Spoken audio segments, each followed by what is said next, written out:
Planet X is a very controversial subject, but when we study it, we find that it may hold answers to some of life's most perplexing questions. Everything from evolution to how we came about as a species, to current Earth changes and what might lie ahead for us in the future. My name is Robert Sepper, and this video is my attempt to explain some of these mysteries. To understand everything thoroughly, we must start from our past.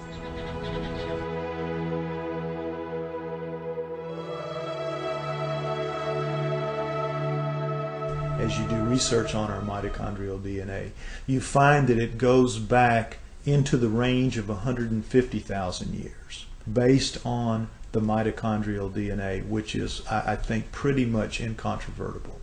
If we're 150 to 200,000 years old, that throws a huge, gigantic wrench into the establishment position that we evolved from creatures that were walking upright approximately 4 million years ago. The early Australopithecines, Lucy, everyone is familiar with her, at around 3.2 to 3.5 million years ago, and they're finding new ones all the time. And all they say is to qualify as human is to be upright walking. If you're an upright walking pre-creature, you're called a pre-human. And even though all of those creatures, right through Neanderthal, from Lucy at 4 million years ago, right through the Homo habilis, Homo erectus, Neanderthal to Cro-Magnon, right up to Cro-Magnon, all of those creatures don't look anything like human beings as we are today. They are as different from us as primates. In fact, they look like primates. They look like upright walking primates. Up through Neanderthal, back to Lucy, and whatever's going to come before her. What could make something change so radically, literally overnight, in anthropological terms, and be anything remotely associated with Darwinism?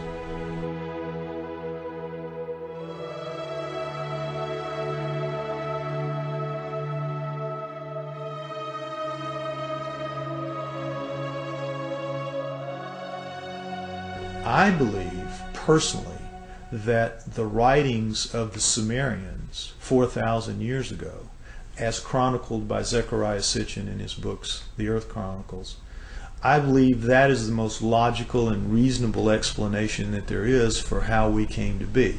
20 some odd years ago, Zecharia Sitchins wrote The 12th Planet.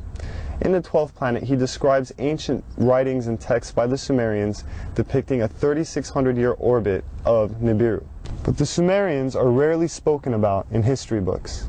Who were the Sumerians? And what could an ancient civilization possibly know about how we came to be? We only hear about like the Egyptians or the Mayans or the Incans, Romans, Greeks. The first culture we have on Earth were the Sumerians, and they showed up 6,000 years ago where modern-day Iraq is. It's right between the Tigris and Euphrates rivers. It was then known as Mesopotamia, Babylon, but also Sumeria, where the first culture on Earth stems. And they have left us over 100 of the first for high society to take place. For instance, stemming from Sumeria 6,000 years ago, they were the first ones to invent writing. They had a system of over 400 characters known as cuneiform text, then use a wedge-shaped stylus or an object with a wedge, and would twist and turn and make all these characters that came up to about 400 characters, and they had their own complete language like an alphabet that we use today, A through Z, but this stemmed out of Sumeria 6,000 years ago, and all of the first for high society come from them. Time, the calendar, math, schools, courts, judges, systems of law, all of this originated in Sumeria, which was then known as Mesopotamia, Babylon, today's modern-day Iraq. The Sumerians are actually probably the most influential culture of the ancient world. Not the Egyptians, not the Greeks, not the Romans, the Sumerians. The Sumerians invented, for example, the zodiac. All of the symbols that we still have today for the zodiac was created by the Sumerians. They tell an incredible story, the Sumerians do, of the Anunnaki, which is that there is another planet in our solar system that gods, super beings, live on this planet, that these beings come to Earth. The Sumerians had a pantheon of gods, but it was living gods. They were the Sumerians worshipped living gods who lived and worked and had their lives among them. They were the Anunnaki. Among those Anunnaki, there were 12 leaders, 12 super gods, the bosses, the boss of bosses. Those 12 gods come down and are present in the Egyptian culture, in the Greek culture, and in the Roman culture. They just have different names, but they have basically the same personalities and the same functions. So it isn't that mythology begins with the Egyptians, the Greeks, and the Romans. Mythology begins with the Sumerians. Monotheism didn't kick in until the gods, the multiple gods, actually physically left. When we look at all the stories in the Bible about how God is a feared God, and if you do what God tells you, you are given the reprisal of going to heaven, or if you do wrong, you go to hell, and it's very black and white. But the Sumerians give us a lot more context into that line of thinking and how it came about in their image and after their likeness. The Anunnaki quoted to the Sumerians as saying, "We have created you in our image and after our likeness, and we were their slaves," basically, to do as they bid it. Mine the gold, do their daily chores. We were basically their slaves. The leader said, "We'll make you a slave. We'll make you a servant." And that's the reason, the impetus, according again to the Sumerian writings, for the creation of human beings. The story of Noah is a classic that comes right out of the Sumerian texts.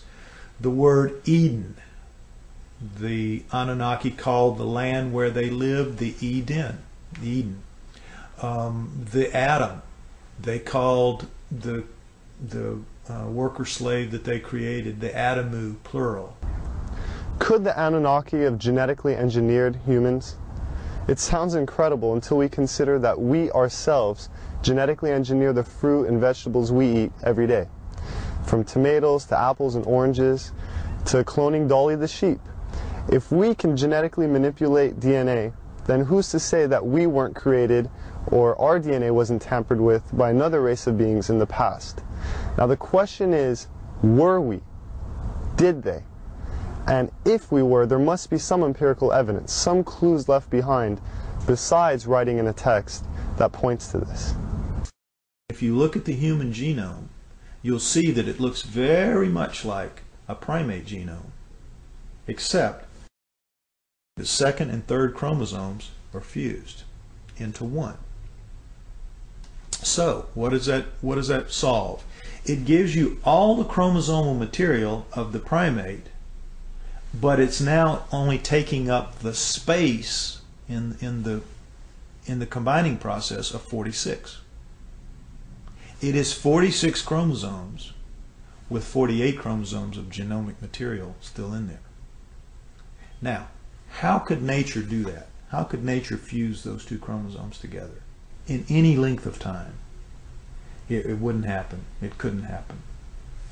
That was done. According to Sitchin, we were created genetically by the Anunnaki as a worker, to mine gold for them, to serve them.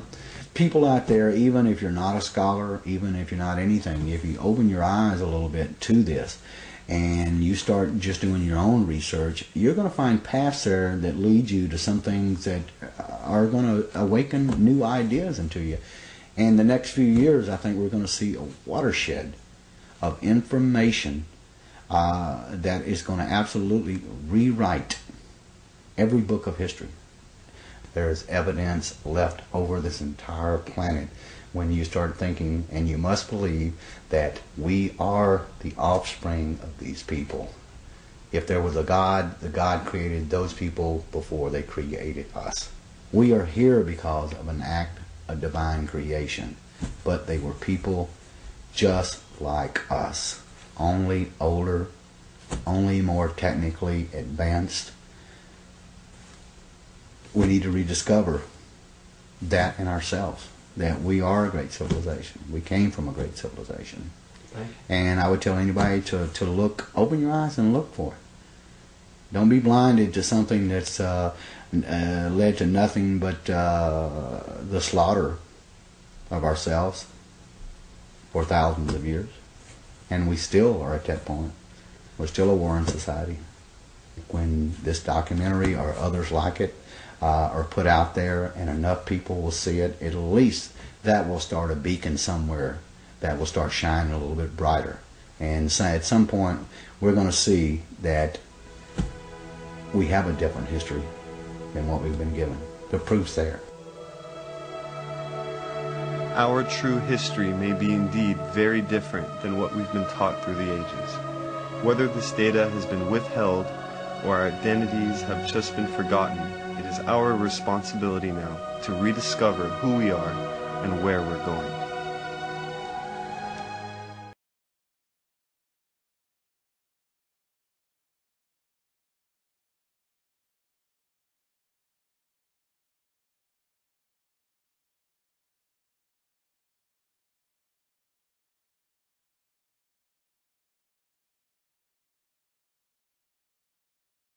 Lie ahead for us in the future. My name is Robert Sepper, and this video is my attempt to explain some of these mysteries. To understand everything thoroughly, we must start from our past.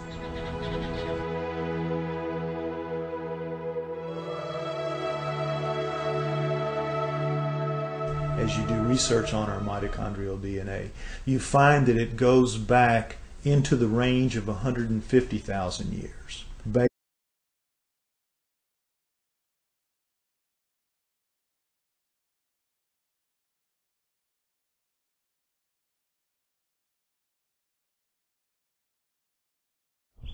Planet X is a very controversial subject, but when we study it, we find that it may hold answers to some of life's most perplexing questions.